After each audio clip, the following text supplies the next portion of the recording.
Welcome back, everybody, to George's Model Cars. Wait a minute, that should be George's Miniature Cars.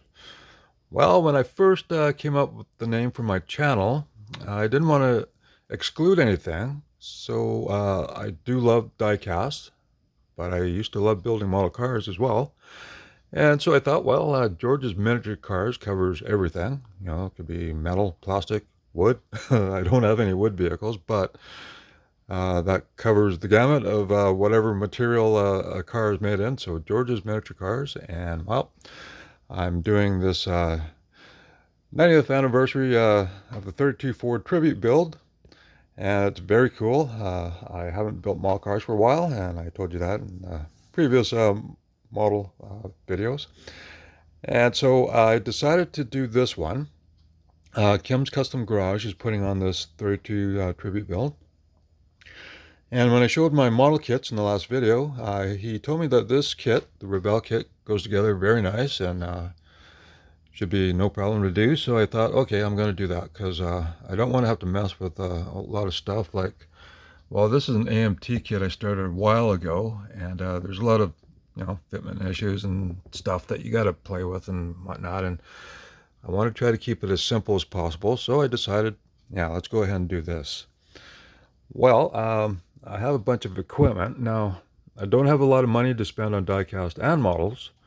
And you might think, well, I got a lot of stuff, but no, that's been collected over years, decades. So each paycheck, I try to spend what I can on buying diecasts. And well, I've been putting together the supplies I need to build these cars. Now, I got some old paints. And well, I've never had a sprue cutter. And so I thought, okay, well, let's buy a new sprue cutter. And I've seen this used on, channels that customize Hot Wheels, and this is good for the plastic interiors and stuff that you can cut up. But I thought, well, I need one for this. I want to, well, make it as easy on me as possible. Now I have this razor saw, and these are very good. You can actually use these for cutting the bodies on Hot Wheels. The metal is soft enough, and these work really nice. And while I've had this this knife, and it's got a cover there so you can store blades in there, but of course the blades that I use, they don't exactly fit too well. So I got myself a new, well, X-Acto knife, is that what they call it? But anyways, free safety cap. Well, that's good because I tend to cut myself now and then, not terribly, but well, one time I gashed through a fingernail just before I was off to work, but I survived that. But anyway, so the sprue cutter, okay, I tried it, and now you got to be careful because, well, one side I cut it off and it broke off a little corner of the piece, and because I just went snap, and then the other side, well, you got to do it a little careful, and then that way you can just file down that piece.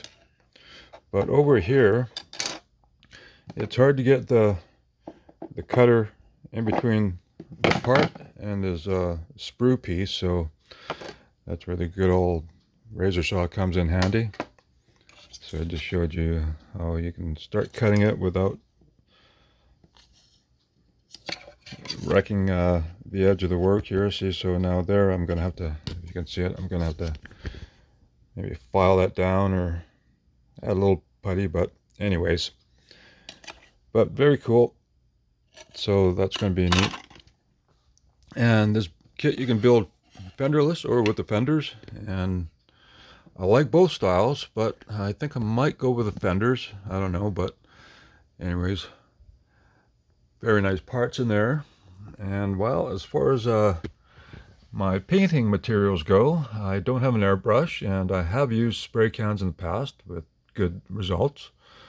And well, for painting the small little pieces, whatnot, engine and all that stuff, I'm trying to keep the cost down. And well, I've used Tester's paint before, and now there's more expensive stuff and better stuff, but these are good basic paints, and as long as you mix them up well and then don't put it on too thick, they work very nice.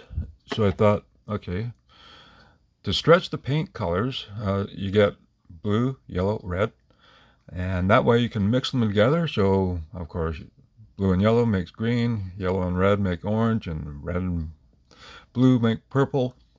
And so you can mix lots of different colors, and you can even mix up brown if you throw them all together. And then, of course, black to darken it, or white to lighten it. And so that's going to work.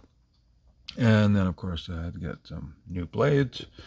And here's some old paint. And now there's a label on this one, Toys and Wheels. Well, that's from like the 90s and even older. It was a cool little toy store where you could get Hot Wheels, model car kits, and all sorts of toys for big and old. Oh, young and old. But anyways, this is still good, I think. So I'm going to give it a try. And a couple more older ones. So anyways, that's cool. And then I got this one. It's kind of a silvery blue. But anyways, or sapphire blue. There you go, milk flake. So I think these are still good. And now, best thing to do is get some warm water, in a bowl or something that you can fit these in. That'll warm it up and make the paint more sprayable. And then, of course, there's big cans like this. They go a long way. Now, Krylon, black satin, and people have used this with good results. And Plastic Coat, I thought I'd buy that just to see how it works. And Duplicolor is a great paint, because Duplicolor makes touch-up paint in spray cans for all sorts of real cars, so you can get the factory colors. And that's pretty cool. And soundable primer, well, that's what you want. But anyways, so that's that. And then as far as glues go, well, I do have a tube of cement somewhere, and I think that's still good. But then Testers has the liquid cement, and that's pretty good. But you got to clamp the pieces together or hold them for a long time, and that'll work. So I've had that for a while, and a fine tip to get it where you want.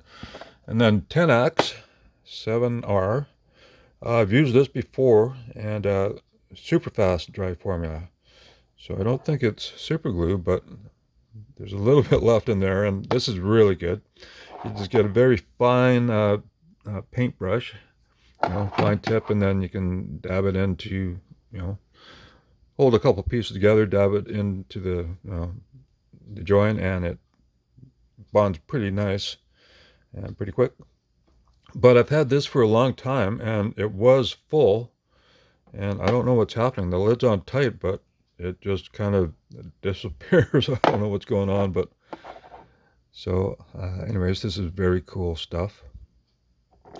And then, of course, super glue. Well, I got Gorilla super glue. I thought, okay, it's supposed to be the best, or the strongest, let's say. But as you can see inside, it's drying out or something. It's going solid, and if you squeeze hard enough, you can get some out, and it's on tight. But any model builders know a good super glue that doesn't dry out if you leave the lid off for, while you're making models. Then please leave a comment. And of course, I don't have a lot of money. I'd like to do it on the cheap, or as inexpensive as I can. But anyways, that's that. And of course, new X-Acto knife, or well, that's what it used to be called, but it's now just a utility knife, or light. Anyways, and then dollar store, you can go in and find these nail buffers. So there's a smoother side on the other side, coarse and medium. So that's a good way to keep the cost down. I also work at a car dealership. It's a Honda dealership, and we get promotional signs in that go on the wall, such as this. And sometimes what they do is actually make it out of styrene. And this is a huge sheet. And so, of course, it's colored on one side, but, there you go. So I had to take that home so I can have some material to scratch build whatever. And then, of course, if you look over here, you see those Honda signs. Well, those are license plate inserts, and those are made out of thicker styrene, and they were just going to throw them out, so I took them. '08 was when I started working there. So anyways, that's very cool to do. If you can go to a dealership and see stuff that is thrown out, and if it's plastic, well, definitely take it. Now, I'm really looking forward to get back into building, and I had this taped up on the wall. This is a tester's plastic sheet that you put down on your work surface so you don't get glue on everything.